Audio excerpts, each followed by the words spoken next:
காலமே நமக்கு 50 piece cake கொடுக்க வேண்டியது இருந்தது. ஸோ ஃபாஸ்ட்டாக அதை வந்து ரெடி பண்ணிட்டேன். நல்ல சாஃப்டாகவும் நல்ல டேஸ்ட்டாகவும் இருந்தது.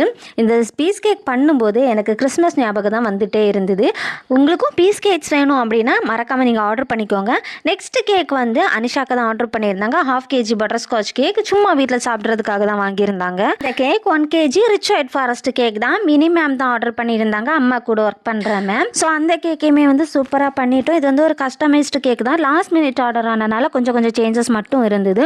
எனிவே சூப்பராக இந்த கேக்கையுமே நம்ம ஃபினிஷ் பண்ணி மங்காட் பக்கத்தில் தான் வந்து நம்ம டெலிவர் பண்ணியிருந்தோம். அப்புறம் 1 kg பிஸ்தாஷியோ கேக் வந்தது. இது வந்து மணக்கால பக்கத்தில் தான் கொடுக்க வேண்டியது இருந்தது. அந்த அக்கா வந்து வெளியே ஒர்க் பண்ணிட்டு இருக்காங்க, பிள்ளைங்களுக்காக ரெடி பண்ண சொல்லியிருந்தாங்க. ஸோ கேக்குமே வந்து நல்ல டேஸ்ட்டாக இருந்து அப்படின்னு சொல்லிட்டு கேக் கட் பண்ணிவிட்டு ஃபீட்பேக்கும் சொல்லியிருந்தாங்க. இது ஒரு கஸ்டமைஸ்டு கேக் தான். அவங்க கேட்டது மாதிரியே சூப்பராக கேக்கை வந்து ஃபினிஷ் பண்ணி டெலிவரியும் பண்ணிட்டோம். இந்த cake 1/2 kg black forest cake last minute order தான். சூரியோட்டில் கொடுக்க வேண்டியது இருந்தது. சூரியோட்டில் டெலிவரியும் பண்ணிட்டோம். நெக்ஸ்ட் கேக் வந்து ஃபேனி தங்கச்சி தான் ஆர்டர் பண்ணியிருந்தா.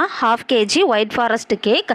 இது வந்து நம்ம நம்பாளி பக்கத்தில் தான் கொடுக்க வேண்டியது இருந்தது. இது ஒரு கஸ்டமைஸ்டு கேக் தான். இந்த கேக்கையுமே சூப்பராக பண்ணி நம்ம டெலிவரியும் பண்ணிட்டோம். இந்த கேக் 3 kg பிஸ்தாஷியோ கேக் காப்பி கார்ட்ல இருந்து ஒரு அண்ணா வந்து ஆர்டர் பண்ணியிருந்தாங்க, அவங்களோட பேபியோட செகண்ட் பர்த்டேக்காக. ஸோ சூப்பராக கேக்கை வந்து பண்ணோம். இந்த கேக் பண்ணும்போது ரொம்ப ஹாப்பியாக இருந்தது. நான் நினச்சதை விட நம்ம ஃபினிஷ் பண்ணும்போது கேக் பார்க்கவே சூப்பராக இருந்தது. நிஜமாவே இந்த கேக்கை ஃபினிஷ் பண்ணப்போ இதோட அழகை ரசித்து எனக்கு முடியவே இல்லை. பேக் பண்ணவே எனக்கு தோணலை. அப்படியே பார்த்துட்டே இருக்கணும் போல இருந்து. நிறைய கேக்ஸ் இப்படி தான் ஃபினிஷ் பண்ணும்போது பார்க்கவே சூப்பராக இருக்கும். அதை பார்த்துட்டே இருக்கலாம் போல இருக்கும். அப்போது இன்னைக்குள்ள கேக்ஸ் எல்லாம் இவ்வளோ தான். நெக்ஸ்ட் வீடியோவில் பார்க்கலாம் ஃப்ரெண்ட்ஸ். பாய்.